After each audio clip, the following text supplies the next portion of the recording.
Nick Saban returning to coach in college football. Locked On SEC starts right now.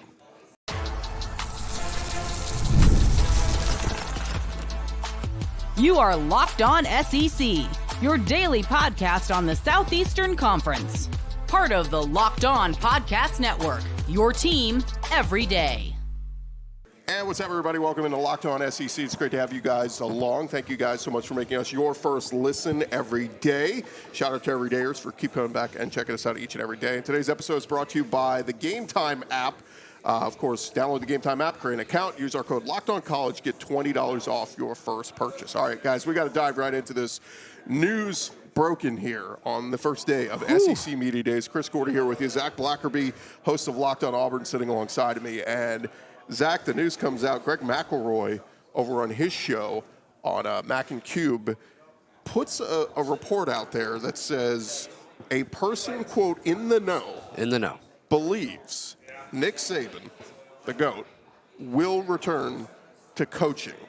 And McElroy verified it by saying, if it wasn't someone notable, I would never say a word.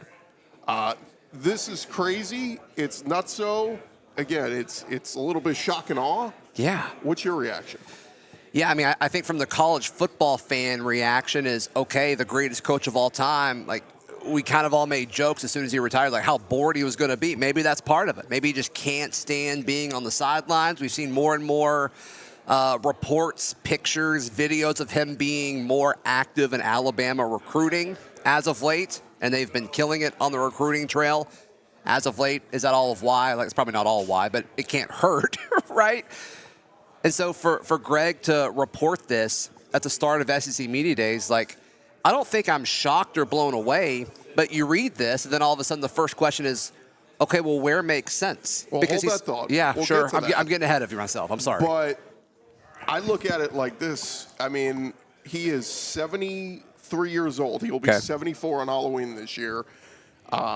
But it's the itch, and I hear this from coaches all the time. I mean, I remember Les Miles went out at LSU and, did like a podcast or something. I was like, okay, look, you got plenty of money, go off and do your thing. And yet Kansas came along, and he's like, I'm going to go to Kansas. And it's like these guys just don't know when to quit. They can't give it up. They have that itch. And I've heard the same thing. Ed Ogeron's got his big, massive bio, and there's talk of him. Maybe does he want to get back into coaching? There's been talk over the years of even Jimbo Fisher getting that big, massive buyout from A&M, but he still might. And so I just look at it, and Saban was the type of guy, like, look, he liked going out on his boat, he liked fishing and all that kind of stuff, but that stuff gets old after a while. And he's keeping himself busy doing the college game day thing, which he did a great job on this past year. Yeah. But I still look at it and, like, it's that itch. They can't satisfy it. Yeah, I don't think the average person understands how different these people are than us. Yeah. Just the level to, the desire to compete, the devotion and obsession to the grind.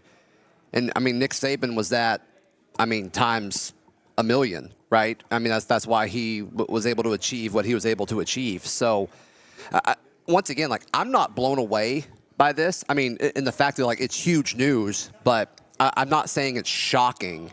I would not be shocked if he does return to coaching at some point. Just to give a little bit more background on it, again, this is from the On3 story. Greg McElroy pointed out it was someone, quote, notable who told him. Now, keep in mind, McElroy, former quarterback for Saban at Alabama, so it's not like this is some Johnny-come-lately that's just trying to make a name for himself, like a Zac Blackerby just puts out there. But, I mean, this is a guy with a lot of, cachet, a lot of bind to Saban. And so he says that this notable person told him they think Saban isn't necessarily done coaching. In fact, he said the person was adamant. Read more of the quote. He said, this is a little bit out of left field, but the question was asked to me, very much in the know person that I have a lot of respect for and I spent a lot of time around and just really, really admire. They seem to think Saban is not done coaching. I had a similar reaction. He's pretty adamant that he thinks Saban will be coaching again. Look, if it wasn't somebody notable, I'd never say a word. And so a few questions I want to ask you about that. One, he doesn't describe or define what type of coaching. Right. Would he do anything that wasn't a head coach? I can't see him doing that, but I'm just asking the question. He's not going to be a defensive coordinator. I don't think so either. I'm just asking the question. Here's the other part, too. Yeah. I mean, NIL and all this stuff seemingly forced him out. So I get the want and the thirst is still there for the X's and O's and winning football games and all that. But you can't ignore all that other stuff and the reason why he's out. Like, is he going to come around in that stuff? Put it this way, maybe he would have to have a guarantee of somebody that was going to be his GM, and they're like, we will handle everything. We'll handle payments, revenue share, Which doesn't that deals. seem more likely now than it did when he retired? Yeah. I think so. I mean, you look at what Texas Tech is doing. Now, I think we're going to learn more on August 1st on like how much of this is okay and how much of it isn't. And maybe that's what he wants to look at. I don't know. But also, like, this is a guy that, once again, like the same question, like, all right, he didn't say exactly what type of coaching, what type of role. We both think, like, he can't be anything other than a head coach. Right. Is this a guy who's going to trust and allow a GM to handle his roster management? It would have to be somebody he trusts utmost. It'd have to be a super specific and almost perfect scenario as far as landing spot, as far as, the staff around him and the guys who would be under him. So, I mean, he also is Nick Saban, though, and I think most schools would kind of move heaven and earth to make sure that situation was a perfect fit for him. Here's the question I come back to, and we'll get to destination and all that, but, like, who's the prominent person that told him this? At first, I'm thinking, okay, could it be Greg Byrne? Well, okay, the head of Alabama's not going to tell him that because presumably it would not be coming back to Alabama. Yeah. But then I started thinking, what if this is all Jimmy Sexton? I mean, he's the guy who drives the hard bargain, gets his guys all the big fat deals. Like, maybe it's Sexton dropping to McElroy, hey, Saban wants to come back. Would that be someone that Greg McElroy says he admires and respects? I'm just asking the the guy question. Who gets everybody paid? Yeah, I mean, maybe. Yeah, I mean, I don't on know. the other side, you look at it as agents, they're slimy and despicable. But I mean, that's just how we think of it. But, if we're at that level and we've got an agent that's made us a lot of money, you probably feel different about the guy, right? yeah. Yeah. All right, well, we've settled on the fact Saban's coming back to coaching. Where will he go? We're going to talk some possible destinations coming up here in just a sec. More Locked On SEC in just a second. Hey, but first, I want to remind you guys about our friends at Gametime. We have all been there, logging on early and waiting for concert tickets to go on sale, only to lose your spot for a show you've been dying to see. Beyonce is tonight. She is tonight, right in here Atlanta. in Atlanta.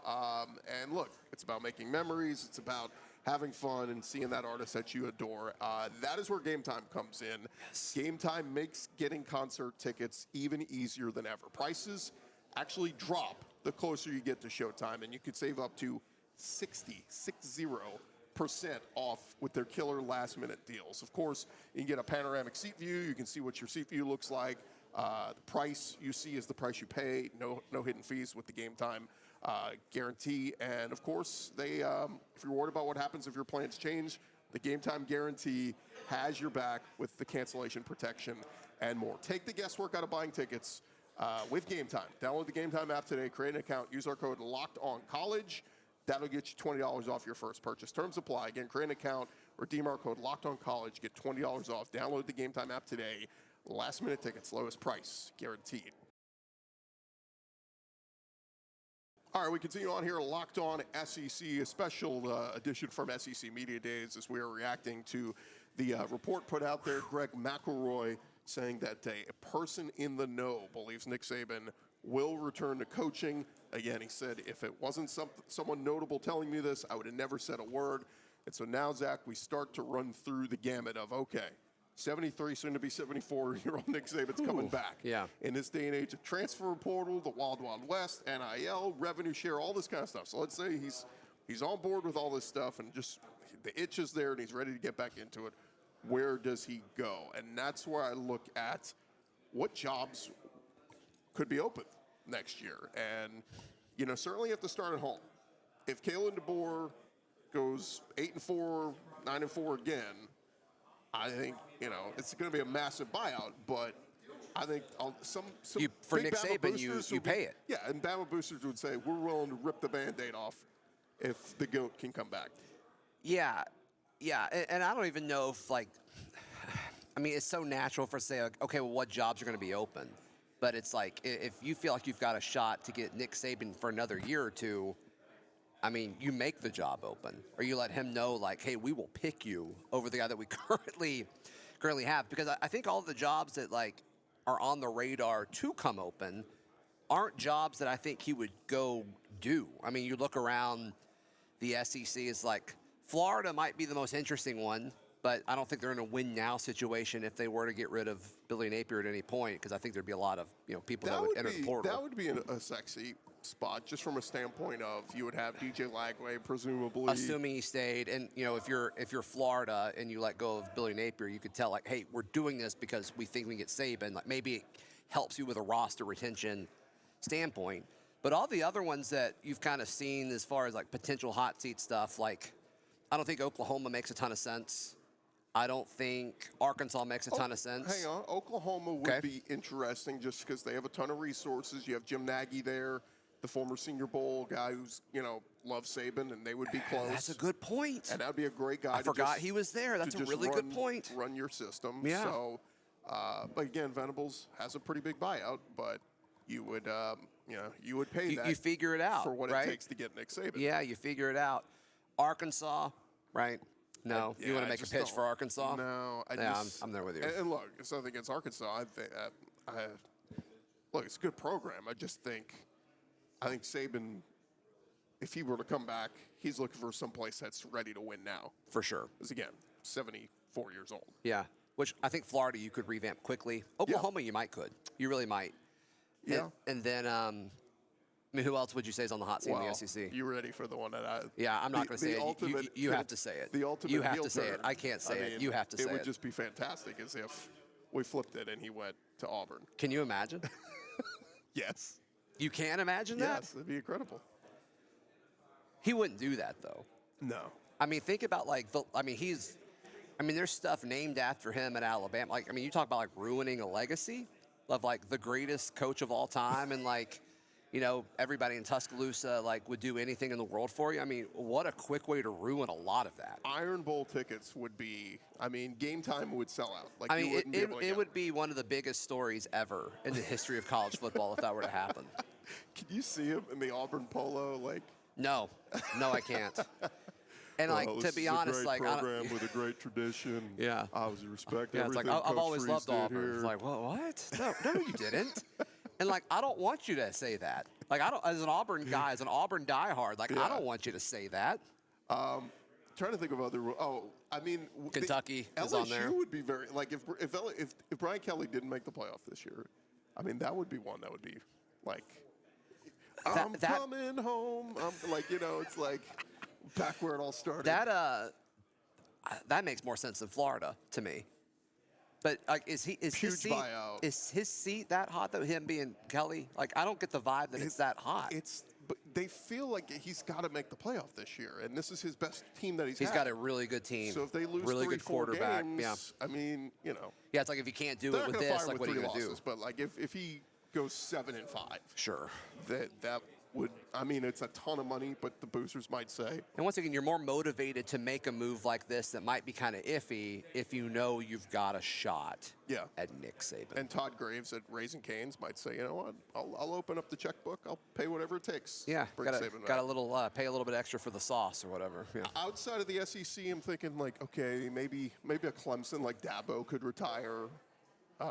Maybe Florida State pays the massive buyout on Norvell. Florida State's interesting. I'm just thinking like the big programs that maybe he'd want to get out of the SEC altogether and be like, I can't go against Bama. Like, ooh, I mean, I don't think culturally it matches, but resources wise, USC. Yeah, and Lincoln Riley. Lincoln doesn't quite do enough. I mean.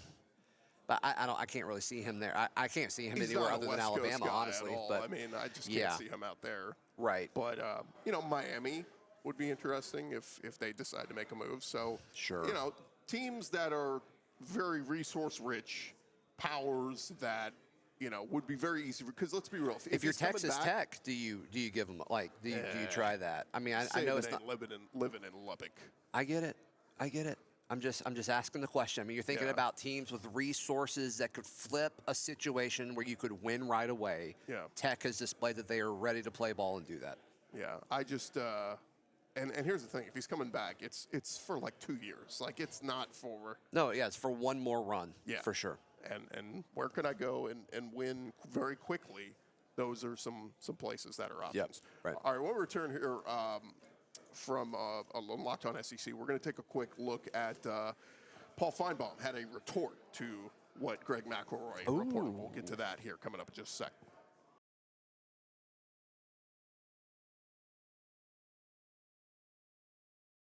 All right, rolling along here from SEC Media Days, Chris Gordy and Zac Blackerby here on Locked On SEC.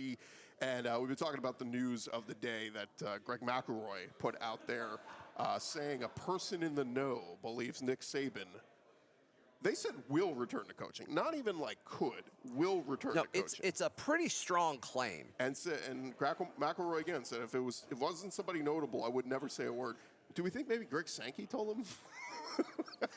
Hey, Greg, I was talking with Nick, and he said I might want to come back. I don't know why my Greg Sankey impression sounds like that, but I think you nailed it. But Finebaum retorted, and here's what he said. Greg, you know Nick Saban better than I do, but I ran into somebody the other day who spends time with Saban in Florida, you can imagine where, and said that he is literally having the time of his life. And why wouldn't he? I'm much closer to Nick Saban's age than you are, and I can assure you, when you have everything you want and you start playing golf at the best golf clubs in America, and you start making friends who belong to even better golf clubs, and you make a lot of money for doing very little work on TV, the interest in doing what he walked away from is not very high. He said he had a better situation in Alabama the day he left than anywhere he goes. Let's say it's next year. I don't know whether it's college or pros. Could he be talked back into something in the NFL? I don't know. But my opinion is Nick Saban is done in coaching. That's Paul Finebaum. Yeah, and like if I had to guess which one's more likely to be correct, I would say Paul Finebaum in this situation, just because I think that's logical. But for McElroy to say that, I mean, it's different if it's like literally any other person. But It's a guy who played quarterback for Alabama, for Nick Saban. So I do think it has more of a punch to it. I don't know, the first part of that is like, hey, I'm closer to Nick Saban than you are. Well, he said Greg was closer, but he said he's closer to his age. Yeah, and then the second part is like, I'm older and wiser. I'm aware of his situation more than you are. So, like, I don't know. All of those things are probably true. Well, the difference is Finebaum never coached. That's true as well. Nick's got the coaching tick. Like, it's... You can't shake it. You can't shake it. You can't shake it, evidently. It is interesting, though, he brought up pros. I mean, that was, he was the head coach for the Miami Dolphins for 2 years. We know how that went. But, like, that could be the one that, maybe you want, That'd they be just fascinating. said coaching. They didn't say what league. Which the narrative around, the NFL versus colleges, it's easier now as far from a time and stress standpoint. Now, from an X's and O's and preparation standpoint, I would be a little surprised. I would be more surprised if Saban went to an NFL team, just because if the same thing happens when he was at Miami, does it tarnish how people remember him? It's like, oh, well, he never could do it at the highest level. I don't know if he'd be willing to risk that. Yeah. Well, so that's the big news of the day here from SEC Media Days. Again, we don't know how much stock you put in it, but Nick Saban, does he want to get back into coaching again? It's not the craziest thing. I always thought of him like Joe Pa. Like, he's going to do this till the day he dies. Again, changing the landscape of college football changed all that with NIL and paying players. And, we even saw one of his top assistants for so many years, Bo Davis, went back to LSU where he played. Like, this was his dream school to go back. And he jumped ship after 1 year and went to the Saints because he was like, I can't do this anymore. Talking to people that talk to him, like sitting on these couches, and the first thing out of these kids' mouths is, let's talk money. How much am I getting paid? Yeah. And if you're a coach that's put so much into winning, but also player development, it's a turnoff. And Saban, again, I think that's a big reason why he got out of this thing in the first place. Yeah. So once again, like I totally get where Paul Finebaum's coming from. But the fact that Greg McElroy says it with so much conviction and certainty makes me believe it. Yeah, so we will see. I was just kind of reading on the tweet what some people are saying. Wicked Server says he isn't coming back. Nobody can afford him. Joseph Monero said he's going back to LSU. Oh, this other guy says time to come home. Nick Toledo. Didn't think of that one. Man, what if Nick Saban went to Toledo and got him to the college football playoff? What a story. What a story that would be. This Georgia fan says he'll be working for Kirby soon. Could you imagine? So that goes back to the question I asked you: is like, could he be a head coach? Yeah, Kirby it's like all those years as DC under Saban, and then they flip. Yeah. And Saban goes and runs his defense. Yeah. You picture Kirby letting somebody run his defense at Georgia right now. Yeah. Anthony Russo said just when ESPN thought they had their Corso replacement. So it's be a big L for ESPN. Yeah, all right. for sure. Well, that's going to do it for us here on Locked On SEC. Remember to like and subscribe and make us your first listen every day. And for your second listen, why don't you check out Zac Blackerby? He's got Locked On Auburn going, where they'll be talking all things about Nick Saban, future Auburn head coach. Nah, I'm not quite that. there yet, but maybe. We'll see. All right, we'll talk to you guys a little bit later here from SEC Media Days.